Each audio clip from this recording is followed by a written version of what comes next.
In this video, we discuss Rolle's theorem and the mean value theorem. First, we'll introduce the theorem, both of the theorems, and then we'll talk about when the theorem fails to, the theorems, fail to apply to a particular function on a particular interval, and sort of what these two theorems are useful for. So the theorem says, Rolle's theorem says, let f be continuous on the interval from a to b, closed interval from a to b, and let f be differentiable on the open interval from a to b. And then suppose that f of a and f of b are the same. They have the same y value at the endpoints. Then there exists at least one x value on that interval from a to b, such that the derivative at that x value is equal to 0. Now, I've already started this video once and then restarted it again, so I have this picture already. So here's the idea. Here's my f of a and my f of b. I've tried to draw the picture so that the y values are the same there. Now, I can draw the function in any way that I want in order to illustrate this theorem, as long as that function is continuous on the closed interval from a to b and differentiable. So if it's continuous, it has to be one smooth curve. If it's differentiable, or if it's continuous, excuse me, it has to be one curve. I'm trying to get from this location to this location without picking up my pencil. But if it's also differentiable on the open interval from a to b, it has to be smooth. We can't have any sharp corners or no cusps. So we want to draw a curve that gets us from this location to this location in a nice smooth way. So I drew a number of them. I said, we can go this way, or we can go this way, or we could take a straight line path, or we could go this way. And the theorem says that if that's true, if our function is continuous on the closed interval from a to b and differentiable on the open interval from a to b, and f of a and f of b are the same, then I'm guaranteed at least one x value such that this is 0. So that means I have a critical point. I'm guaranteed at least one critical point on that interval. Now, since I'm starting at the same y value, I've got one y value over here and another y value over here, and they're the same. I'm starting and ending at the same y value. But I'm not just guaranteed a critical value, I'm guaranteed a critical value that corresponds to a relative extremum, excuse me. I'm guaranteed to have at least a relative minimum or a relative maximum on that interval from a to b. So let's write that down.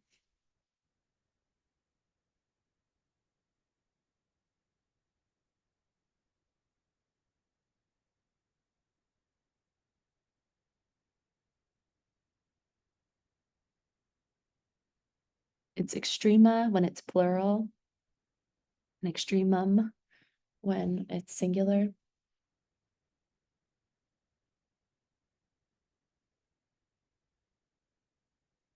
And we're guaranteed to have that relative extremum at some x value on the interior. So not worrying about the endpoints, we know that we're guaranteed a relative max or a relative min somewhere. So if we start here and then we go up and everything is nice and smooth, well, we have to come back down. So we're going to have a relative max. If I start here and then I go down and I'm trying to get back to the same y value, well, then I have to go back up. So I'm going to have a relative min. Now, if the function happens to be constant, the relative minimum and the relative maximum are just that constant value. The derivative is equal to 0 everywhere, at every single point on the interval.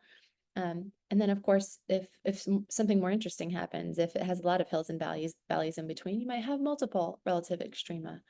So you've got, if we start here, we could go up, and then we could go down, and then we could go up, and then we could go down, and then we could go back up.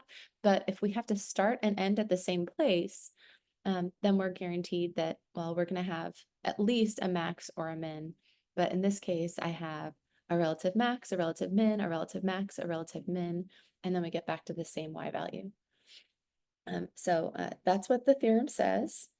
Now, if the function fails to be continuous on the closed interval from a to b, or if the function fails to be differentiable on the closed interval or the open interval from a to b, then there are no guarantees of this. Then we might have a critical value, and that critical value might correspond to a relative max or a relative min. Well, actually, I'm sorry, I'm getting ahead of myself. So here's an example where the second part fails. Say, okay, we want our function to be continuous, but not differentiable. So I started here and I ended here. So my y values are the same at the end of the interval. I say I want it to be continuous. So I'm going to draw the curve from here to here, but I want to draw it in such a way that's not differentiable. Well, I could go up and make it not differentiable, or I could go down and make it not differentiable. But either way, looks like this is the problem area. The function fails to be differentiable at this location, and we have a relative maximum there. If I had gone down, the function would have failed to be differentiable at the cusp as well. But because that theorem, or because the function fails to be differentiable on the closed interval, this theorem does not apply. So that we say that Rolle's theorem does not apply because f fails to be differentiable in the interval from a to b. You say, well, what does that mean? Well, it means that I can't say for sure that there exists at least one x value on the interval from a to b for which the derivative is 0. Because at the point where I would have expected to have a derivative of 0, instead of having a derivative equal to 0, I get that sharp corner. Now, it's possible that the function can fail to, or excuse me, the theorem can fail to apply while this happens to be true. Like here is another graph. So maybe my interval from a to b looks like this.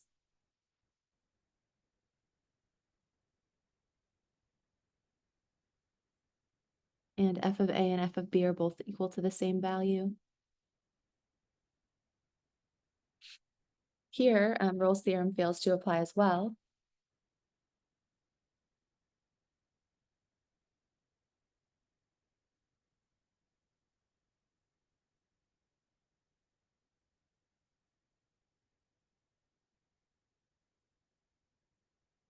Because the function's not differentiable at this location.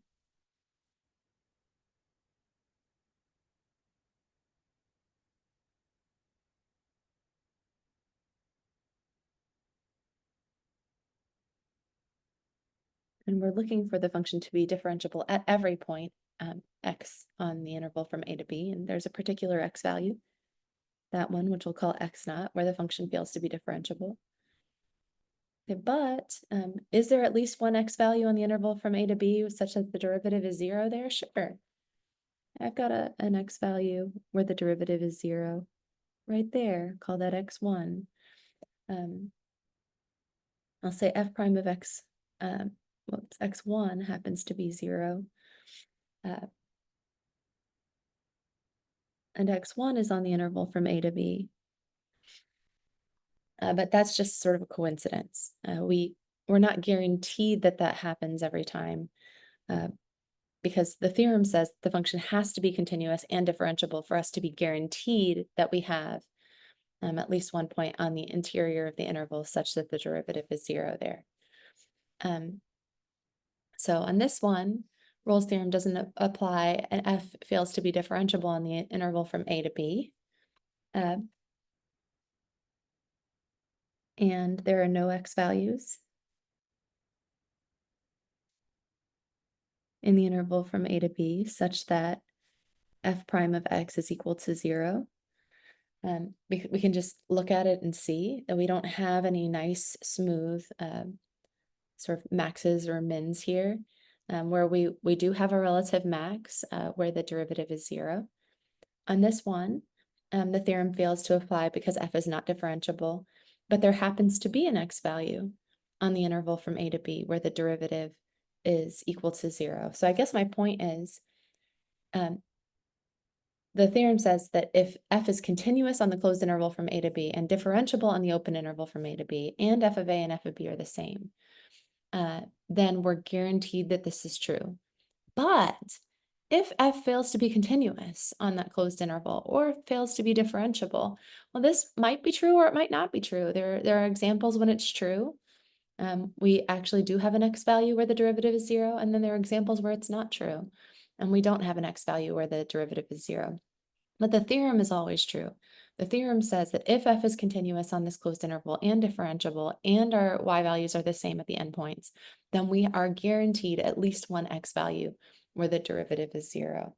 And that's because if I start here and end here, if I go up, I have to come down. If I go down, I have to come up. If I stay in a straight line, then the derivative is 0 the entire time. So that's an example when Rolle's theorem doesn't apply because the function, or those are two examples when the theorem fails to apply because the function fails to be differentiable.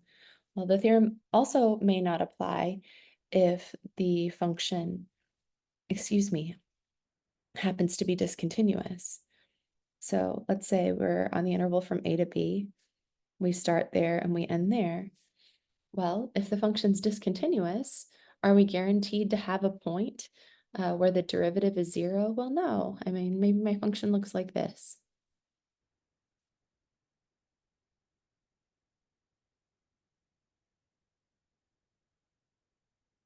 So that function has a negative slope on the interval from a to, let's say, c, and it has negative slope in both cases, but this has it's a larger, sort of larger magnitude, steeper negative slope here than it has here. And the y values are the same. It looks a little bit like a kite now, doesn't it? The y values are the same at a and b, but the function fails to be continuous. Since the function fails to be continuous, the theorem does not apply.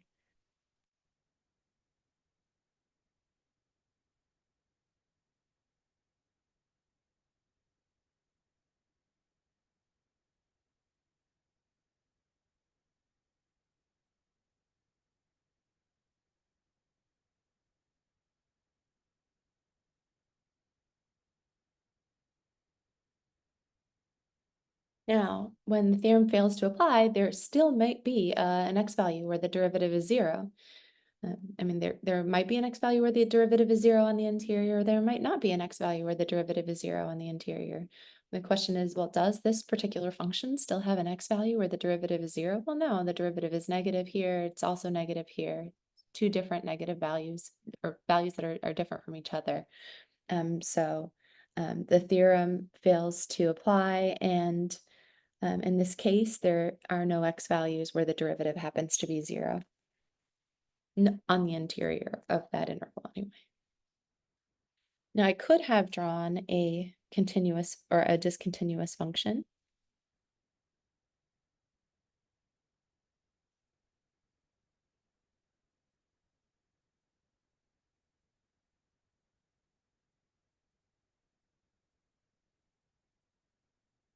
And then here I even have two x values where the derivative happens to be zero. So f of a and f of b are the same, and the function fails to be continuous.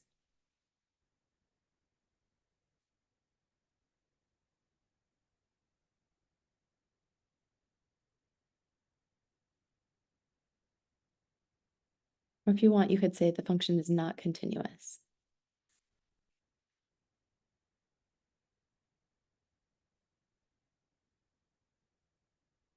So Rolle's theorem does not apply.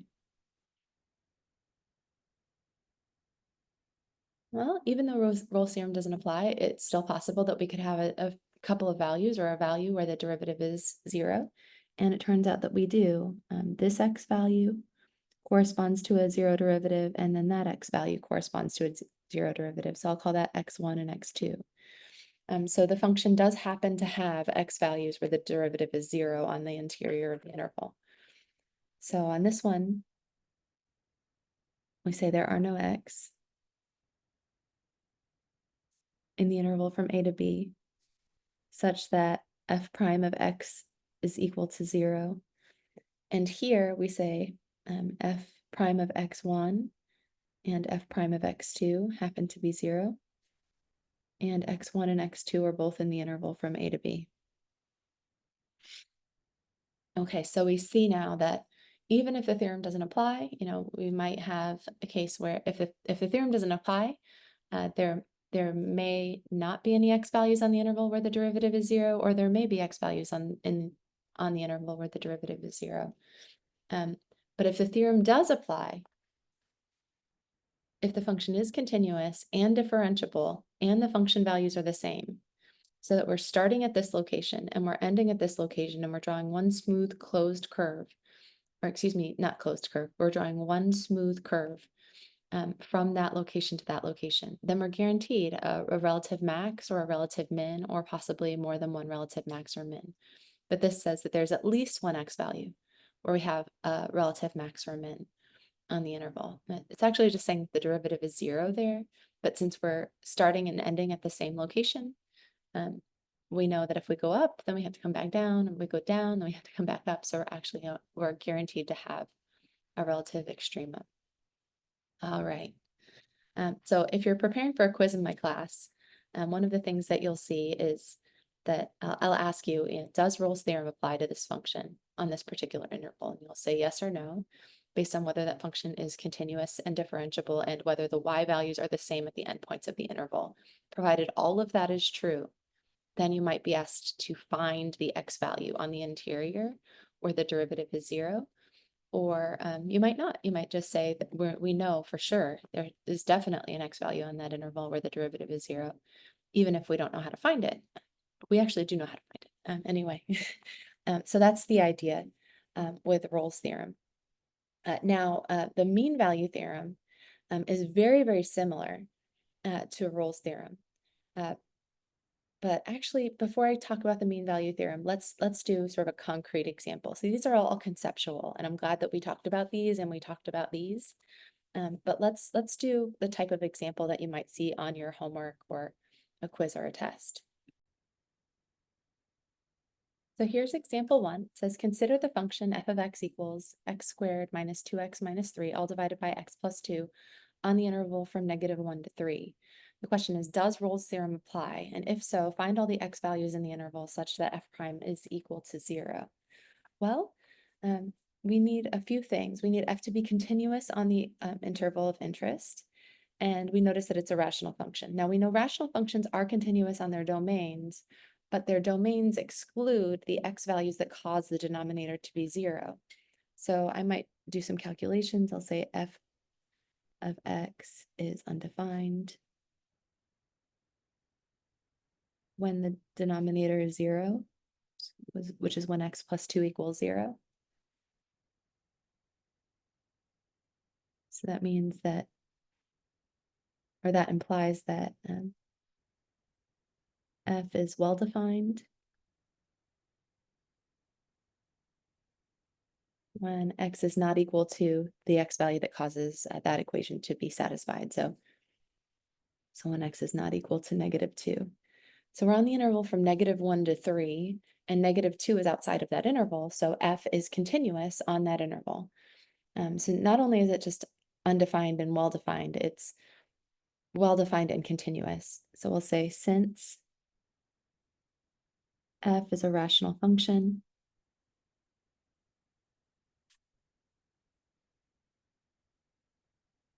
and -2 is not in the interval from -1 to 3,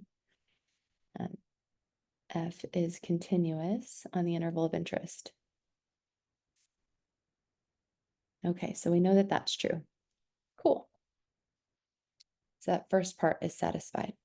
F is continuous on the interval. The second part says that f has to be differentiable. Well, yeah, f is differentiable. It's a rational function. We can easily take the derivative. So we can say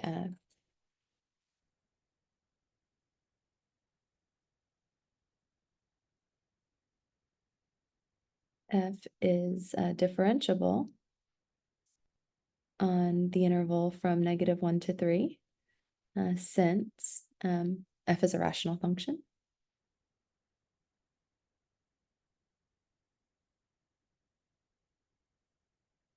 And the x value that causes that denominator to be 0, which corresponds to a vertical asymptote, is not in the interval.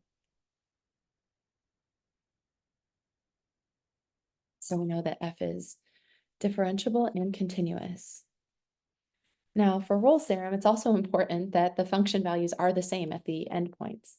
So we need to evaluate this function at x equals -1 and evaluate at 3 and see if we get the same thing. Hopefully we do. So we have f of -1 is -1 squared minus 2 times -1 minus 3, all divided by -1 minus, or excuse me, plus 2. So I'm going to evaluate at -1. So I have -1 times -1 is +1. And then -2 times -1 is +2. And then we've got a -1 plus 2, which is 1. So we end up with a 0 divided by 1, which is 0. Okay, so hopefully the function is also 0 at x equals 3. So we'll evaluate this at x equals 3 now.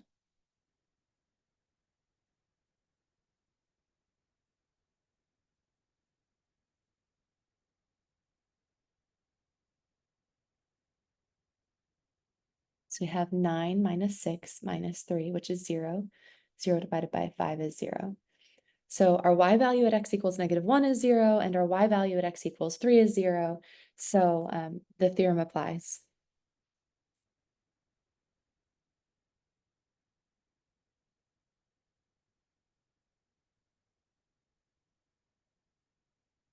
Let's write that down.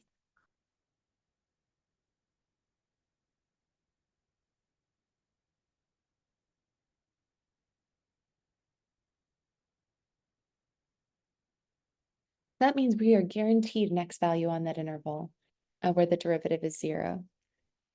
And we were asked to, let's see, it says, if so, find all x values on the interval from -1 to 3 such that the derivative is 0. So we'll compute the derivative, we'll set it equal to 0, and then we'll solve for x. We'll find the ones that, the x values that are in the interval of interest, and those are the x values that we're looking for. Very, very easy. So f prime is the derivative with respect to x of f. And f was this rational function.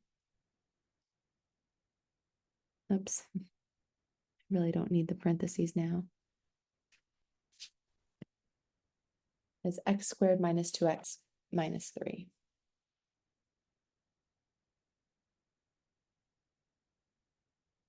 All right.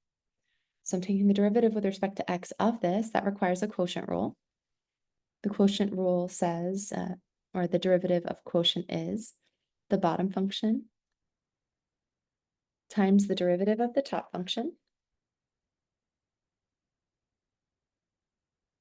And I'm just going to write this down in another color so that I'm reminded this is the derivative that I still have to compute to finish the problem.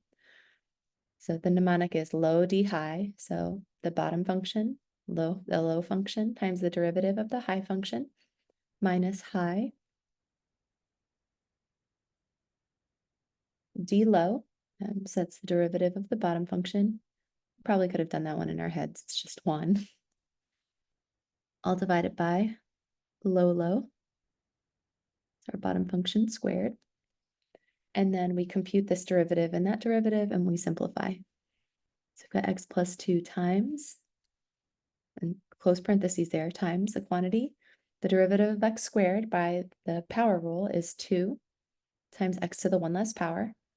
And the derivative of a constant times x is a constant, and the derivative of the -3 is 0. So we've got that there. And we're subtracting x squared minus 2x minus 3 times the derivative of x plus 2, which is just 1. We're dividing all of that by x plus 2 quantity squared. And if we distribute, this is what we get. We'll do first times first is 2x squared.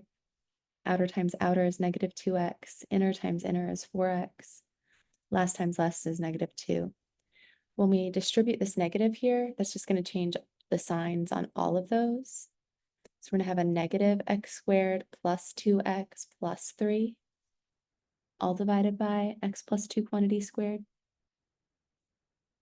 And we simplify. So I've got 2x squared minus x squared is an x squared.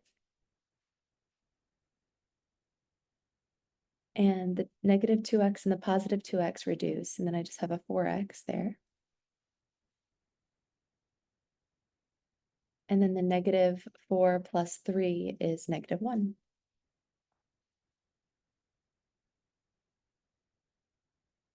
And then we are dividing by x plus 2 quantity squared. All right, so that's our f prime. And we want to find the x values on the interval of interest where the derivative is 0. So we'll say f prime of x equals 0, when that fraction equals 0,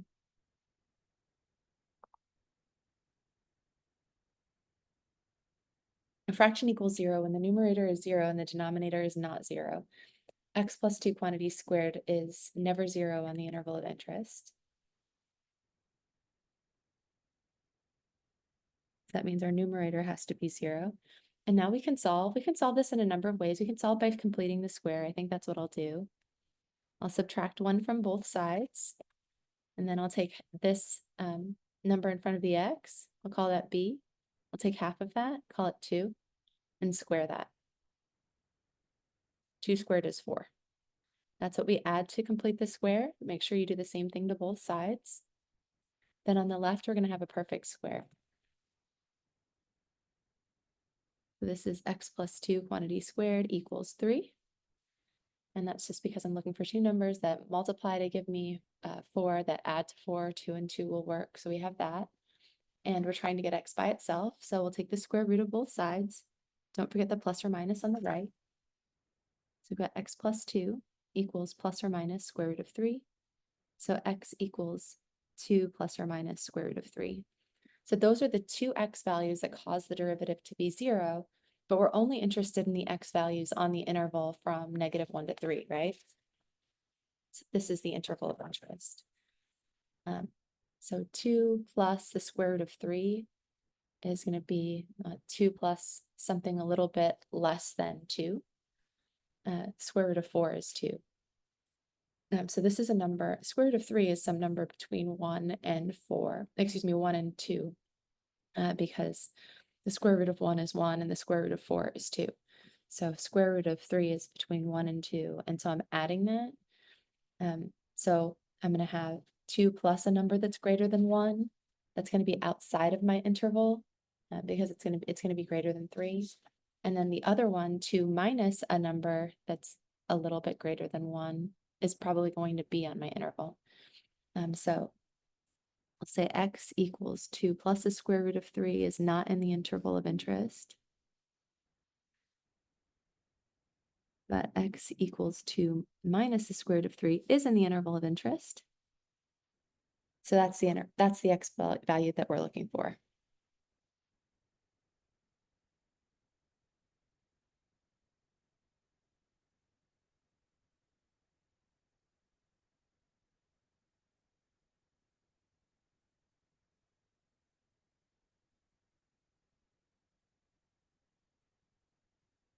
Well, we knew that, but I guess the question said, if so, find all x in the interval from -1 to 3 such that f prime of x equals 0. We found it, it's that one. Say, how should I say this? X equals 2 minus the square root of 3 is, let's just say the x value that we're looking for. That's what I say in class, so.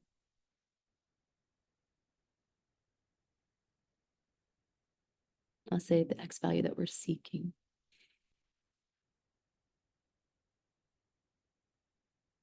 All right.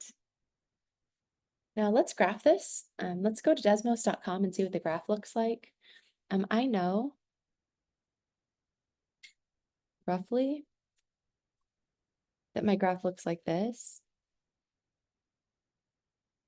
At x equals -1, or excuse me, -2. My function has a vertical asymptote.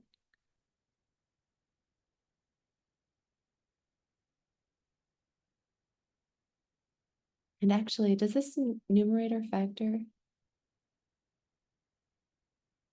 Are there two numbers that multiply to give us -3 that add to -2?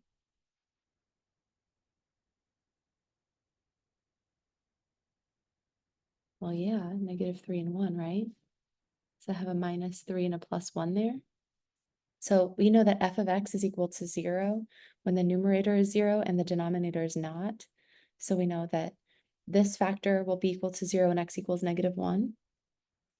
And this factor is equal to 0 when x equals 3. And so we've got that. And I guess we could evaluate at x equals 0 as well. When x equals 0, we get a -3 divided by 2. So -1.5. All right. And I know I'm going to have an asymptote there. I bet it goes like this. I bet it goes all the way up like that. And there might be something interesting that happens over here on the other side. And because the degree of the numerator is 1 greater than the degree of the denominator, I think we have a slant asymptote as well, which is super fun.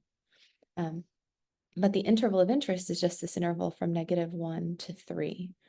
So let's graph this and then think about finishing the graph. Or let's graph this on Desmos and then think about finishing the graph on paper in just a moment. All right, guys, so this is our graph. F of x looks like this. It's a rational function with a slant asymptote. You can kind of see the slant asymptote, it's right there. It has a vertical asymptote x equals -2 as well, and it looks like that, but we're only interested in part of it for Rolle's theorem. So for Rolle's theorem, we're interested in the part of the graph where x is between -1 and 3. So I'm just going to make the original graph dotted. And I'm going to say the part of the graph that we're interested in is that part right there. Maybe I'll change the color to make it more obvious to us. That's what we want. So if we look at the graph, we can see that the function values are the same at -1 and 3. You can also evaluate the function at -1. It's giving me a hard time. Okay. I'll just call this f sub 1. F of -1 is 0. Oops, f of 3 is 0. So we can see that. Or if we wanted to, we could plot the points, -1, 1, and label it. There we go.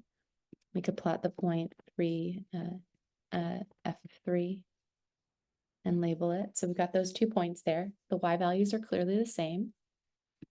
Or if you would prefer, like you can do what I just did. It's a little bit more obvious, just typing f of 3 and f of 1, -1. The y values are the same. The function is nice and continuous. And the claim is that there is at least one x value on the interval where the derivative is 0. And we say, oh, it's right there. Well, we did all of that calculation and we showed that the function was equal to 0, or excuse me, the derivative was equal to 0 at x equals 2 plus or minus the square root of 3. So I'm going to do 2 plus the square root of 3. Oh, it's saying it's undefined. It's not right.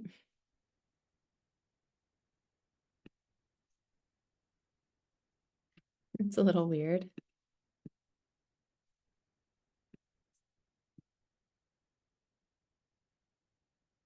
It doesn't make any sense. Oh, it's because of the domain. I see. Just say f sub 1.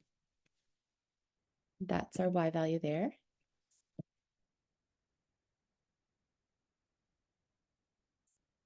And then our y value at the other point is that. Let's plot those points.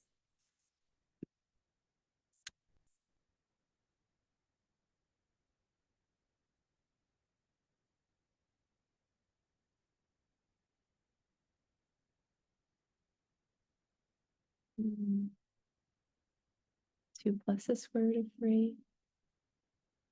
Did I do something wrong with my calculations?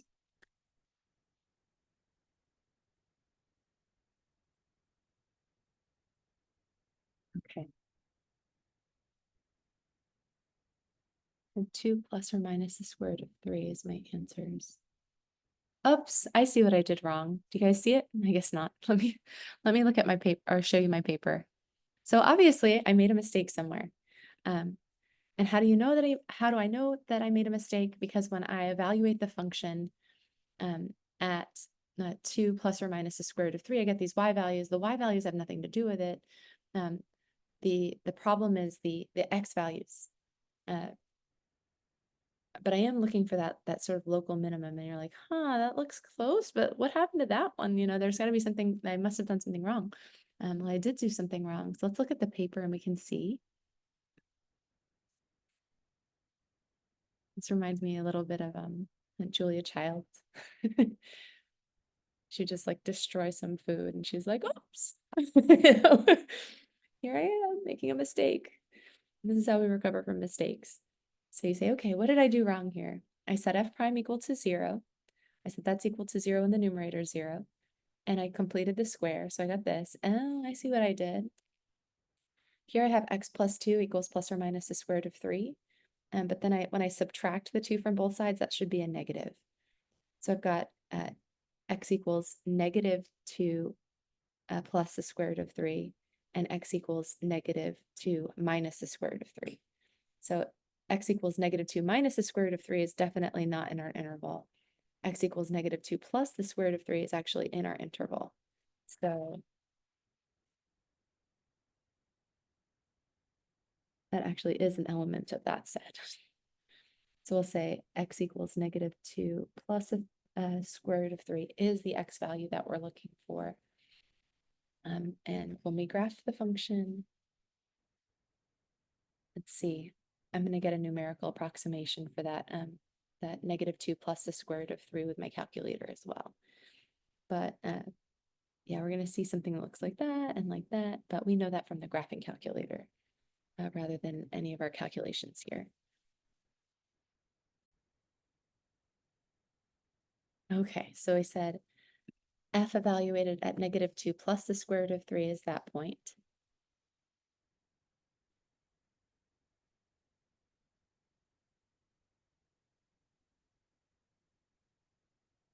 And then we should have f evaluated at negative 2 minus the square root of 3 as well. Still something that's not quite right about this. Oh, there it is. Okay, so we're saying that the derivative is equal to 0 there and there. Looks wrong though.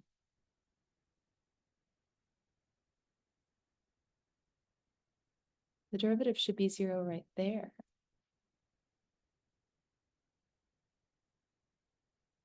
I want to be 0 right here at the bottom. I think it should be. Look at the other one, the other point. And the derivative is 0 just to the left of that, not to the right of that. So that point's wrong and that point's wrong. So there must have been something wrong with my calculations. I wonder if I made a differentiation error or something like that. Okay. So that's the idea. All right. We've got our function. Oops, we got way too many points plotted.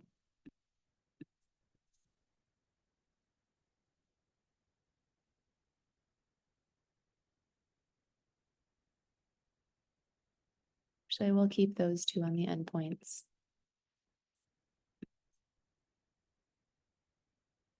Okay, so this is the interval that we're interested in.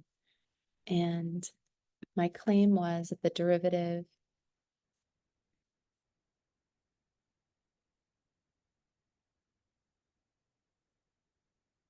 was x squared plus 4x minus 1. When divided by the quantity x plus 2 squared. So let's change the color on that. Let's make it white. So the derivative is 0 at x equals approximately 0.236. And let me see. X equals negative 2 plus the square root of 3 is negative, it's not negative 2.36, is it?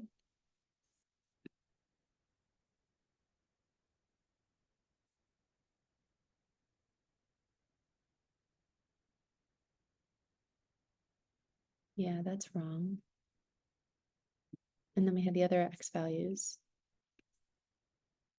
And that x value looks right. It's close, but it's not quite right, is it? Okay, I must have made a differentiation error. Okay. I'm so sorry. Let's see. All right, so the possibility is that I made a differentiation error. So I had x squared minus 2x minus 3, all divided by the quantity x plus 2. So according to the quotient rule, the derivative is low d high minus high d low, all divided by low. The derivative of the high function is 2x minus 2, so we're good there. The derivative of the low function is 1. When you distribute, you get 2x squared minus 2x plus 4x minus 4. And you distribute the negative here, you get a negative x squared plus 2x plus 3. So 2x squared minus x squared is x squared. The negative 2x and the positive 2x reduce, and you just have the 4x. And the negative 4 plus 3 is negative 1. The denominator is the same. So we have this. So the numerator has to be 0. Add 4 to both sides to complete the square. It's x plus 2 squared.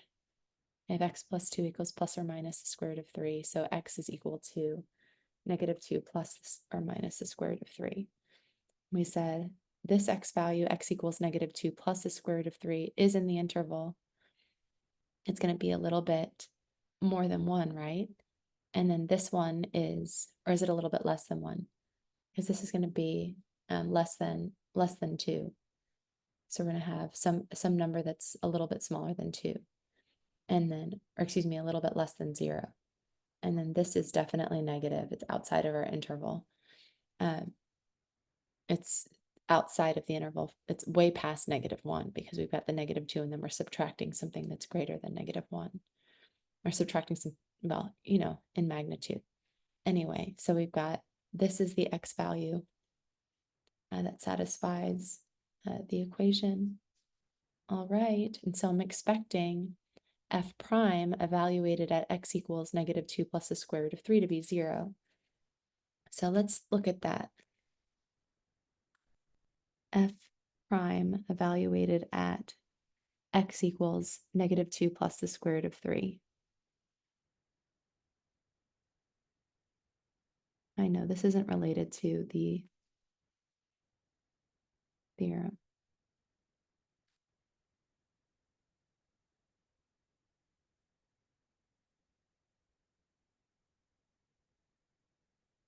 If we write this twice in FOIL, first times first would give us a 4.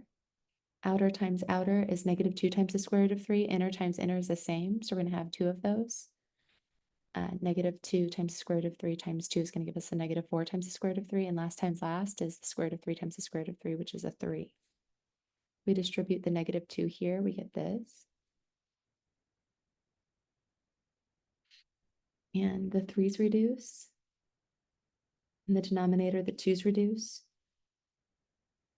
So I end up with 8 minus 6 times the square root of 3 divided by the square root of 3. The derivative was supposed to be 0. What did I do wrong? Oh, I evaluated the function at that value. This is not f prime. That is just f evaluated there. Okay. We can find out what that is approximately on the calculator on Desmos. But I wanted f prime evaluated there. So I want x squared plus 4 times x minus 1 divided by x plus 2 quantity squared.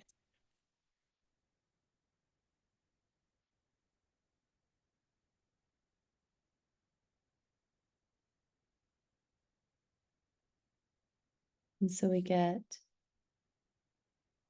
4 minus 4 square roots of 3 plus 3 minus 8 plus 4 square roots of 3 minus 1.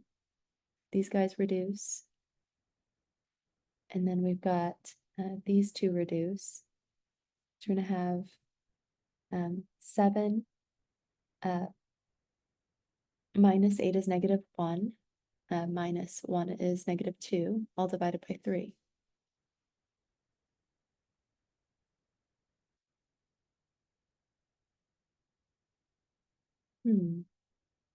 Okay, I must be doing something wrong. I cannot figure out what it did.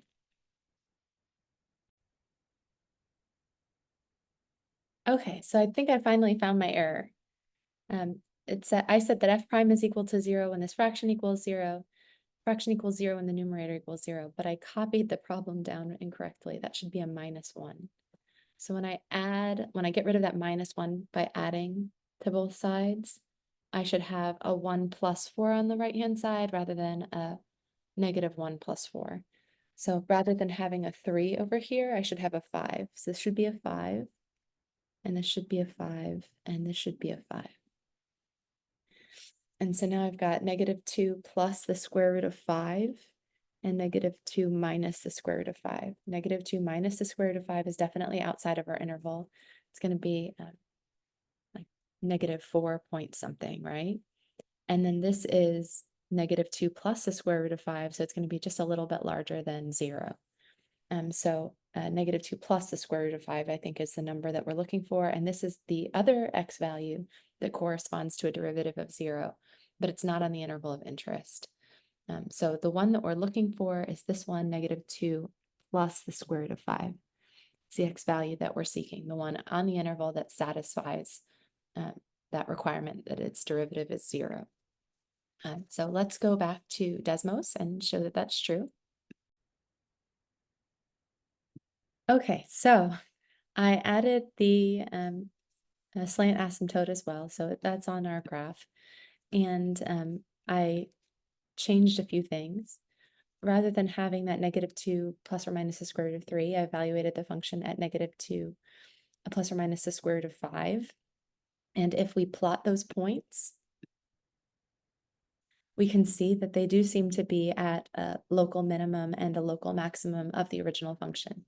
Now, the theorem just says that if the function is equal to 0, or excuse me, not equal to 0, if the function values are the same at x equals a and x equals b, and the function is differentiable on the interval from a to b, and the function is continuous on the interval from a to b, then we're guaranteed to have a relative extrema, a local min or a local max, that corresponds to a smooth point, a point where the derivative exists, and that is at this location. I think we can look at the graph and we can see that that's actually what happens. The derivative does seem to be equal to 0 there.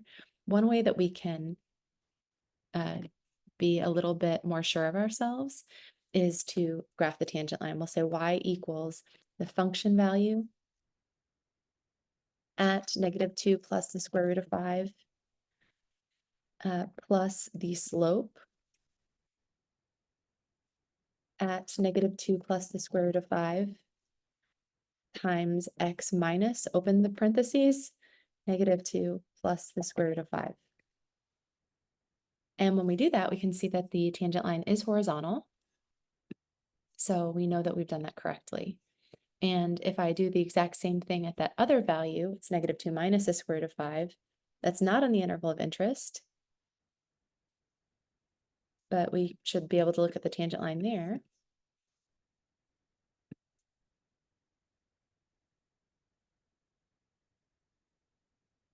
Where did that go?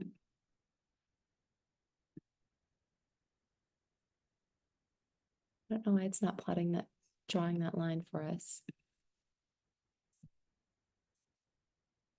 Oh, that's right. It's actually the function, or Desmos.com is actually considering the domain. I defined f using that interval from -1 to 3. So the original function has a slope of 0 at x equals -2 minus the square root of 5, but that's not on the interval of interest. The only one that is on the interval of interest is that location right there. So we can see that our Rolle's theorem actually does apply.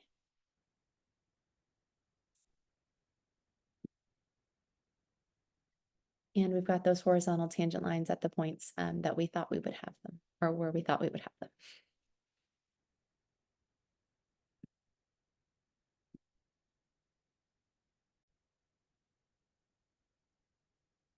Okay, so we've got those two x values, and this one was on the interval that we're interested in. So our graph looks roughly like this.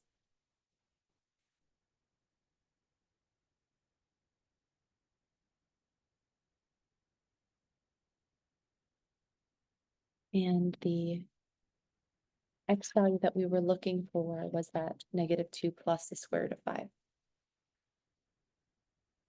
Which is about 0.236.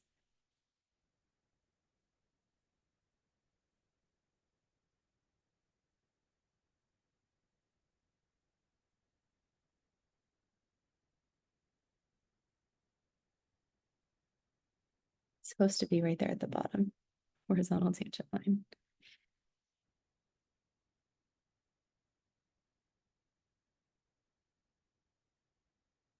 All right. Now there's also a slant asymptote and another part of the graph over here, but for this particular problem, the only part that we're interested in is this part. So let's summarize. Are the function values equal at the endpoints? Yes, they are. Is the function nice and smooth? Yes, it is. So that means it's differentiable on the interval. Is it continuous on the interval? Yes. Well, then the theorem says we are guaranteed an x value on that interval where the derivative is 0. And if we want to find it, we just compute the derivative. We set it equal to 0 and we solve for x. And then we look at the x values and we say which one is on our interval. That one's on the interval. So that's the x value that we're looking for.